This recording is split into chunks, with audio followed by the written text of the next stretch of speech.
Ngapain ya? Justru sekarang punya outsourcing. Gua punya outsourcing sekarang. Sedap, man. Outstanding banget ya. From nothing to something, from zero to hero. Nah, ini udah ada contoh.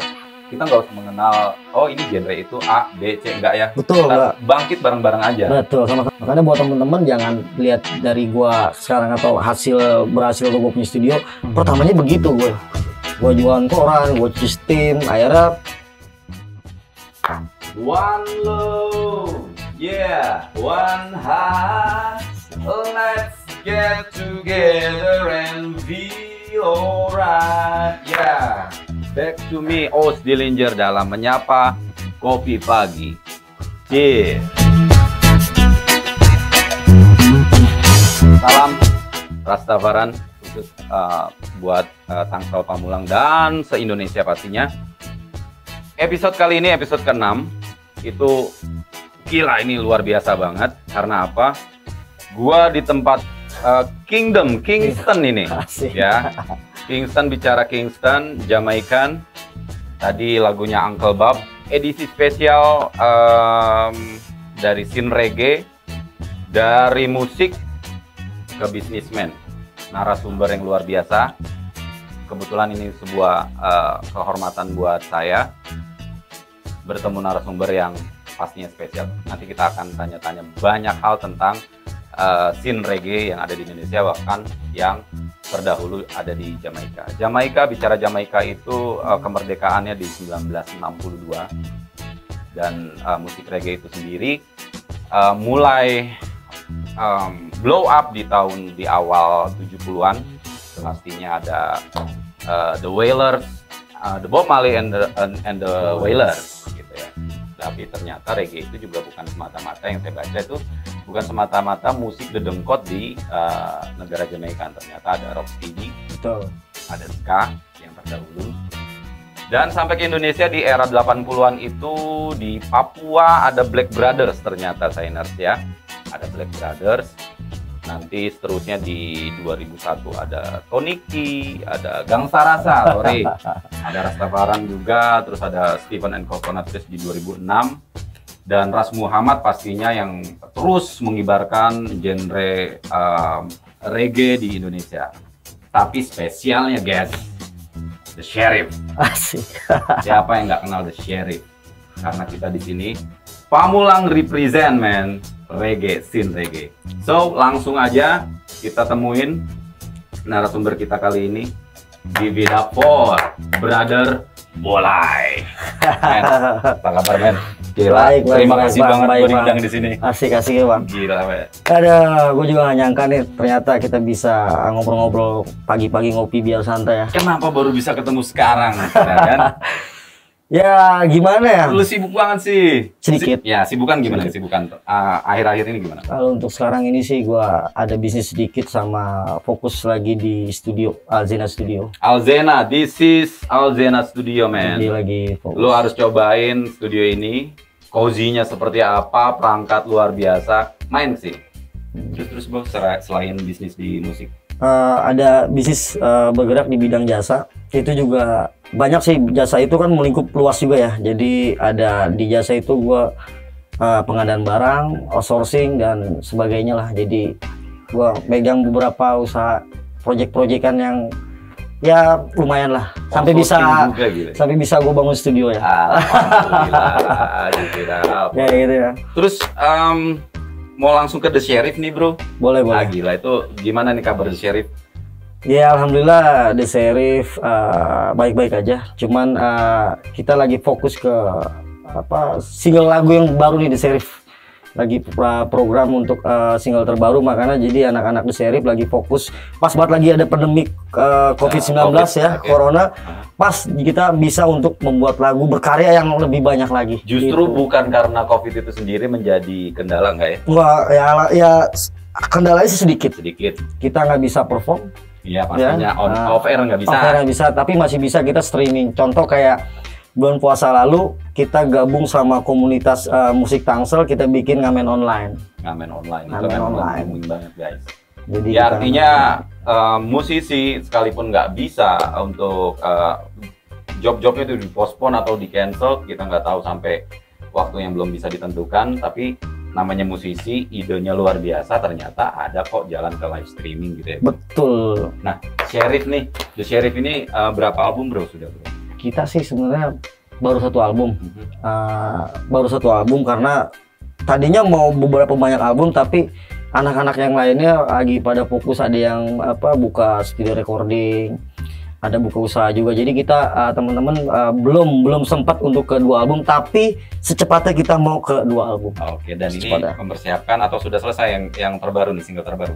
Single terbaru sudah selesai. Oh, udah selesai. Namanya sedikit boleh? Oh boleh dong, kita harus promosikan dan kita udah nggak sabar nih. Seperti apa nih pembaruan ditampilkan di single terbarunya The Sherif nih. Single terbaru The Sherif judulnya Ngarep Banget. Ngarep banget. Itu lu harus dengerin. Lu yoman dan di luar nyoman kudu dengerin itu. Ya. Nanti kita surprise, kita langsung cari tahu lagunya di Ngarep Banget. Ngarep Banget dari The Sherif. Single terbaru. Oke bro. Nah tadi kan gue nyindir nih, gue pantas nih gue pakai gini. Wah, gue sempet kaget nih bang. Apa? Lu datang rapi gitu kan. Pas masuk ke dalam studio, gokil, bandnya ternyata bisa jadi gitaris gua nanti nih ya, untuk di project solo. Gua demen banget. The Wailers gua demen banget. Sampai yang muda-muda seperti 311 gua demen banget. Iya. Tapi tetap yang lokal pun gue demen kayak Gangsta Para tuh, Gangsta Rasta sorry. Terus Rasul Muhammad tuh memang rada modern ya tuh. Modern karena dia sekarang itu lagi cukup, kenapa dia disebut sekarang itu duta reggae Indonesia, dia go internasional. Udah sampai dia collab sama band reggae di luar, Toke nama bandnya, itu menurut gua agak yang boleh dibilang dia duta reggae Indonesia. Kalau kita compare ke Toniki memang kayaknya Indonesian banget. Dan kalau dibilang kalau Toniki itu presidennya reggae di Indonesia, dia legend. Salut Mas Tony ya. Kalau Mas Tony itu disebut sama anak-anak komunitas kita itu legend, dan dia itu presidennya reggae Indonesia. Kayak gitu. Nah, kalau yang lain nih kita sindir tentang Stephen and Coconut Trees. Katanya kemarin kan dia sempet ke Stephen Jam ya? Iya. Terus kabarnya katanya balik lagi. Oh, balik lagi. Belum lama dia balik lagi tuh ke Coconut. Jadi sedikit tahu dikit sih. Jadi pas dia bukan bubar, dia vakum, dia harus berkarya, dia harus berjalan. Mungkin dia bikin solo namanya Stephen Jam. Dia bikin solo beberapa dibikin solo, akhirnya terbentuk lagi dengan kekompakannya, dahsyatnya Stephen Coconut itu wah luar biasa. Jadi pertama kali kenapa gue bilang dahsyat, dia itu musiknya itu beda dengan yang lain kalau gue bilang, karena beberapa kali gue satu panggung, dan beberapa kali gue di PRJ itu dia pas perform kemarin, gue sempat Raya Jakarta, gue sempat di panggung di atas, sempat merindingnya luar biasa. Ternyata ya playernya udah gila-gila untuk di reggae itu, wah luar biasa, kompaknya itu loh yang wah ternyata gila ya, emang Stephen Coconut yang ada. Gitu yang kalau dibilang Stephen Jam sama Coconut, menurut gua ya itu lebih aura dan lebih ininya masuknya di Coconut. Kayak gitu. Ya semoga apapun itu genre musik yang ada di Indonesia, termasuk reggae, tetap mengkibarkan. Karena apa? Yang gua tahu nih bro. Betul. Reggae itu musik yang memang si Uncle Bob ini mensyiarkan atau menyebarluaskan perdamaian ya. Artinya sebar luas kecintaan. Do not make war but music. Dia bilang apa namanya, one love gitu, one heart gitu kan. Stop violence. Nah, musik reggae memang bisa dijadikan terapi nih bro, kalau kita yang lagi dalam keadaan yang crowded gitu. Kayak kalau dengerin musik reggae itu kayak asik, kayak terapi yang pas gitu buat cooling down emosi kita. Nah, kalau menurut lu nih, yang gue lihat, kenapa sih musik reggae itu identik sama forestation seperti kelestarian alam gitu? Terus kayaknya dia identik sama, mungkin dari benderanya merah kuning hijau ada unsur hijau kali, atau gimana? Itu gimana tuh? Jadi ada beberapa kenapa ini sih setahu gua ya. Jadi setahu gua kenapa dia identik dengan pecinta alam atau apa, karena beberapa anak-anak pecinta alam itu setiap di mana apa gua nongkrong di Mapala mana pasti dengernya kayaknya reggae.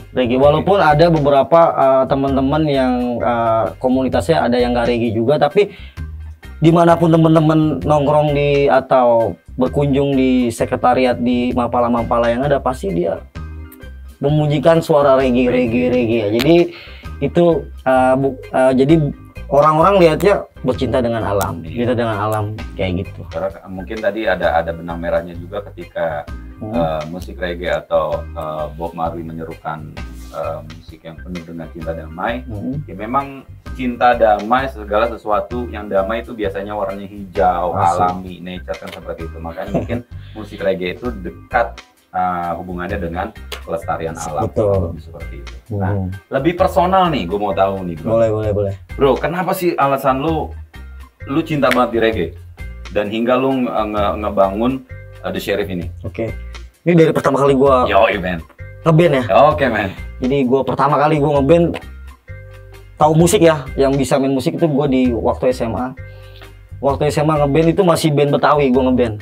Betawi itu kayak gue cover lagu Bang Ben lah, Bang Benyamin. Band ya, oke. Ya, Bang Benyamin kayak gitu. Nama bandnya Slebor. Dulu gue punya band. Tapi masih ada? Masih, sekarang alhamdulillah. Nah itu gue denger drummer tuh. Sekarang ini ada tuh player gue di luar lagi main juga. Slebor juga masih aktif.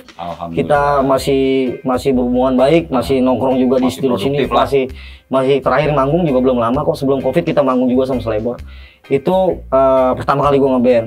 Akhirnya di waktu gue kuliah, gue datanglah ke satu tempat namanya OKP Ganespa. OKP Ganespa. Nah, organisasi ada yang di ini, kok nggak salah?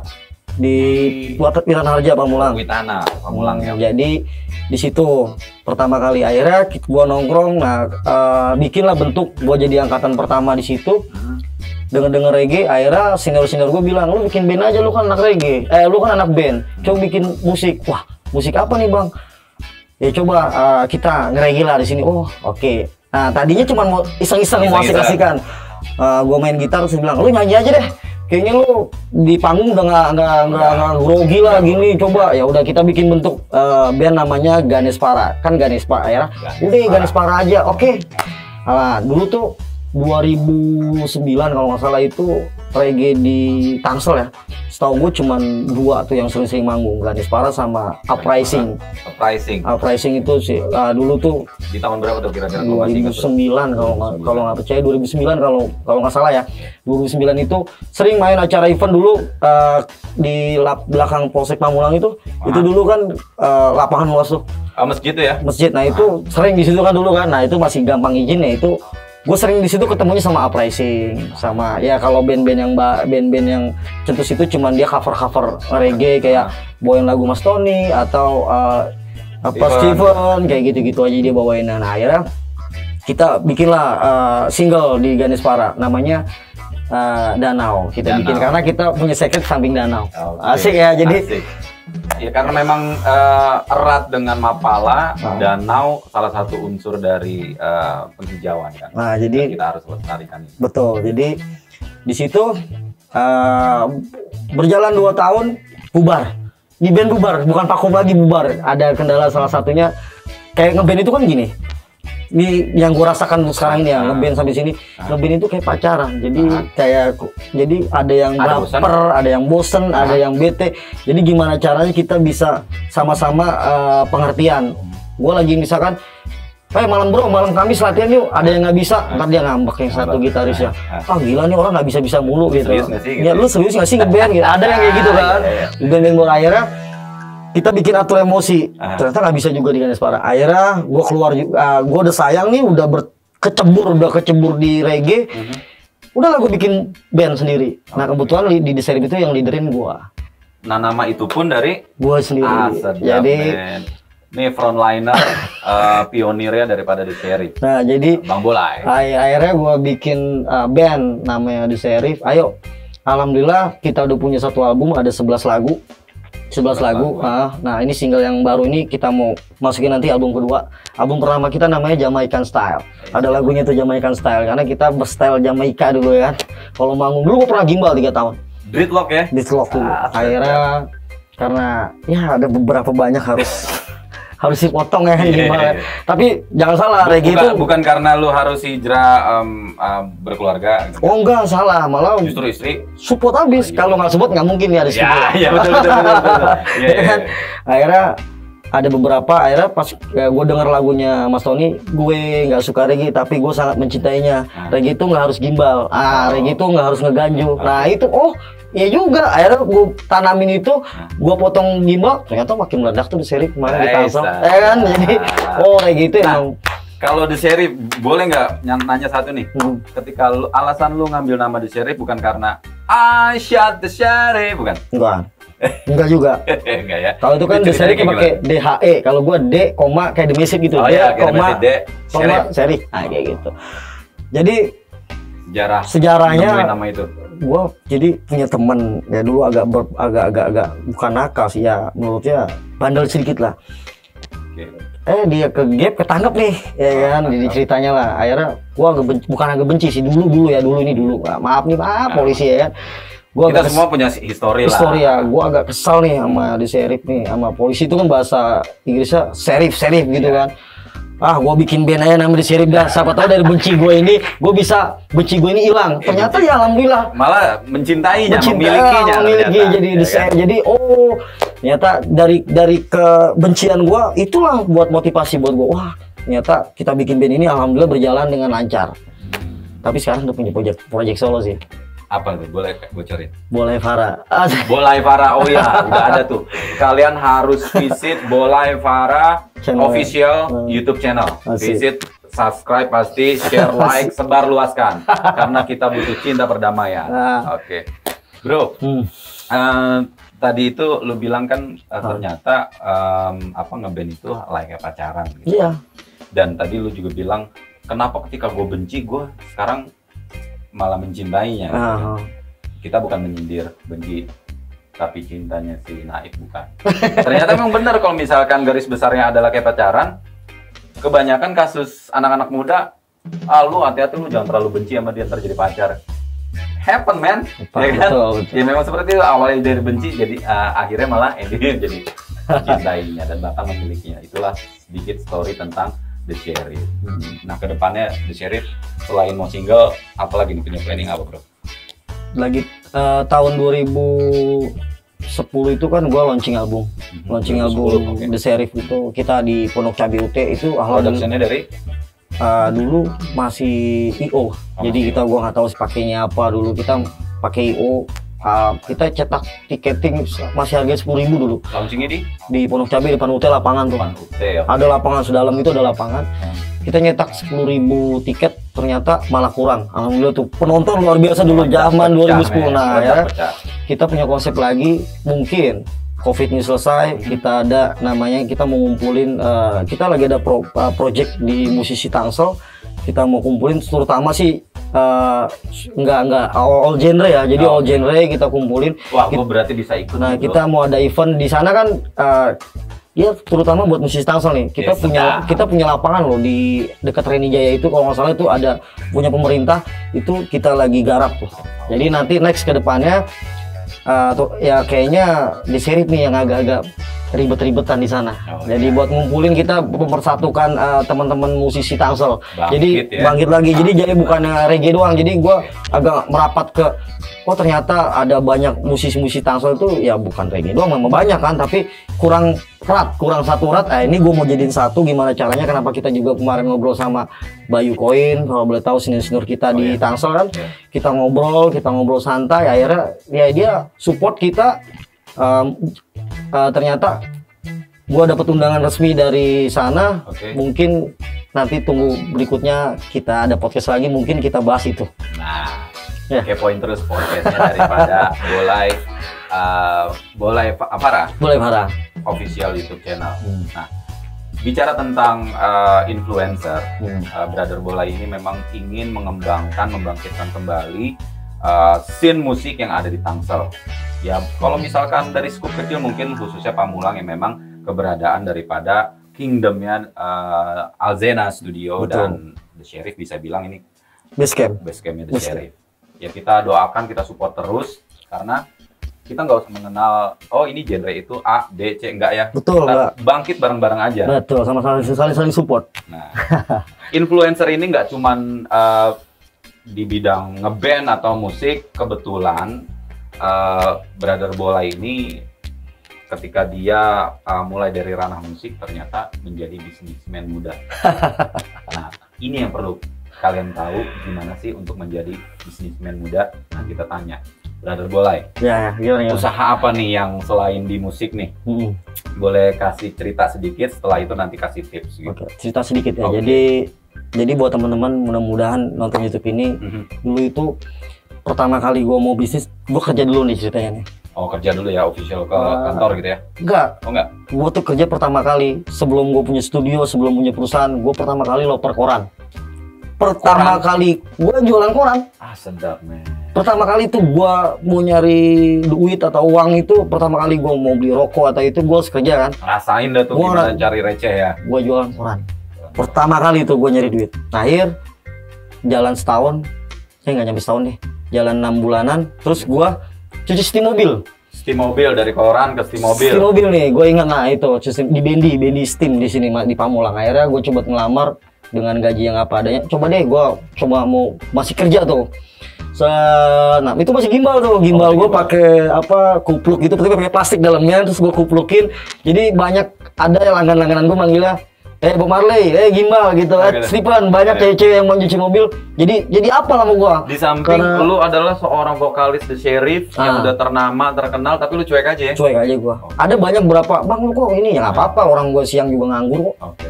Jadi gua agak ada butuh buat pemasukan gua lebih ya. Coba gua mau ini. Nah, makanya buat temen-temen jangan lihat dari gua sekarang atau berhasil gua punya studio. Pertamanya begitu gue. Gua jualan koran, gua cuci steam, akhirnya perangkaplah belajar bekerja sekali. Jadi cita-cita gue dulu itu cuma satu. Dulu ya, gue di lain ngeband itu gue pengen pakai kemeja atau pantopel. Kemeja, pantopel, baju dimasukin, ikat jadi pinggang, nggak usah esmut gitu ya? lah, nggak usah pakai dasi, tapi gue pengen kayak itu. Ada ID card, kan lebih kalungin ya? Iya kan, kayaknya enak gitu ya. Akhirnya gue masuklah di suatu perusahaan di bank itu. Oh, jadi banking nih. Di banking ya kan sekali. Oh ternyata kita baru jalan 3 atau 6 bulan. Ya menurut gua pribadi, gua nggak bisa yang duduk dari pagi sampai jam 5. Gua harus gimana. Oh kayaknya nggak. Bukan gua banget ternyata. Dan gua ngeband juga jadinya anak-anak boleh dia sibuk sekarang kerja. Aduh. Gitu ya, akhirnya ya udah lama kelamaan. Udah deh gua fokusin musik lagi. Gua berhenti kerja. Akhirnya berusaha gua dulu kan gua kerja itu kan berkaitan dengan outsourcing. Outsourcing. Akhirnya itu di awal-awal tahun 2005 outsourcing udah mulai kencang. Akhirnya gue belajar tuh, karena gue sering ketemu ownernya outsourcing, karena gue yang melingkup ke situ, gue belajar lah. Ya alhamdulillah gue berhenti, gue bikin aja. Ngapain ya? Justru sekarang punya outsourcing. Gue punya outsourcing sekarang.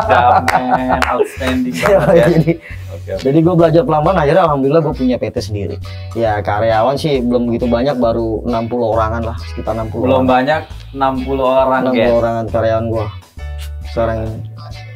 Belum gitu kayak PT-PT besar, baru 60 orangan lah. Ya kan kalau misalkan kata belum besar semua kan dari bawah bro. Betul. Misalkan ada istilah from nothing to something, zero to hero kan kayak gitu. Iya. Dan ini realistis gitu, ini realistis gitu. Artinya tadi Bang Bolai dari yang jualan koran, setelah itu ke steam, setelah itu coba untuk ngantor, ternyata memang bukan passionnya di situ. Ternyata balik lagi ke musik dan memang di musik hobi dan keahliannya Bang Bolai di musik bisa membawa unsur-unsur bisnis di situ.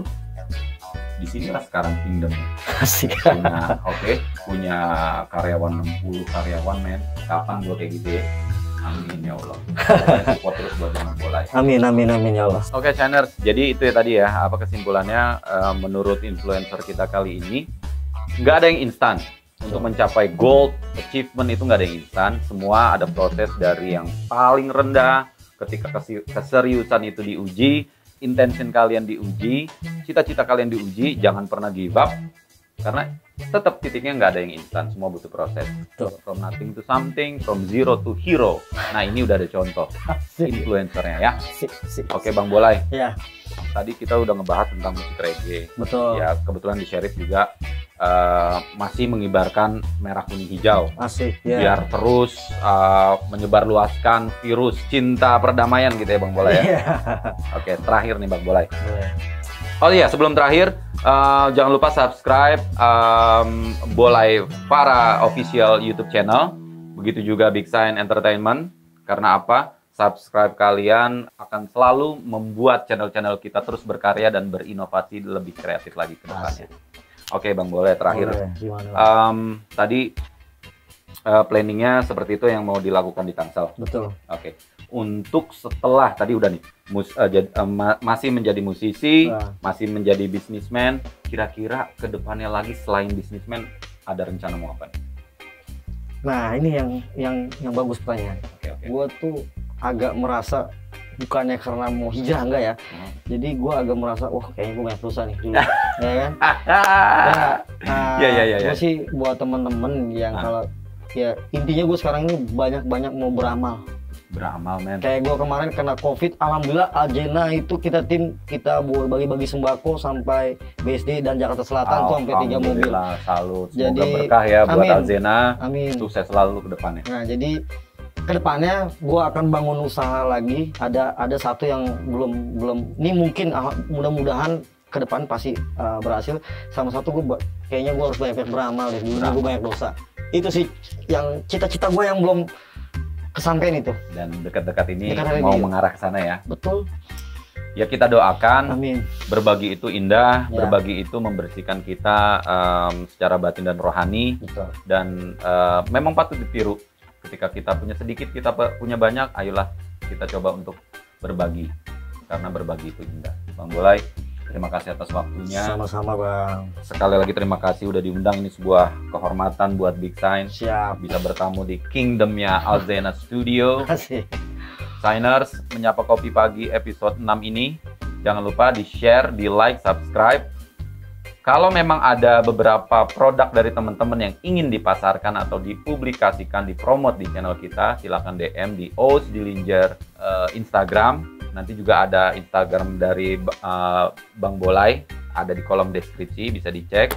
Channelnya Bang Bolai juga bisa dicek di kolom deskripsi. Boleh. Ikutin terus, karena apa? Menyapa Kopi Pagi akan memberikan informasi, inovasi, edukasi dengan sumber-sumber yang pastinya nggak kalah luar biasa. Seperti sebelumnya ada dari Bang Idam Said Java Jazz, ada dari ventriloquist ya. Terus juga ada dari penulis muda yang kemarin baru 17 tahun ya Tres. Udah bikin buku. Dan sekarang ada Bang Bolai, The Sheriff, Pamulang, siapa yang nggak kenal Tangsel. Kalau bisa sampai ke Jakarta, ke ujung Indonesia tuh. Amin. The Sheriff pasti ada namanya di sana. So, this is me, Oz Dillinger, dan Boleh Farah. sampai ketemu lagi.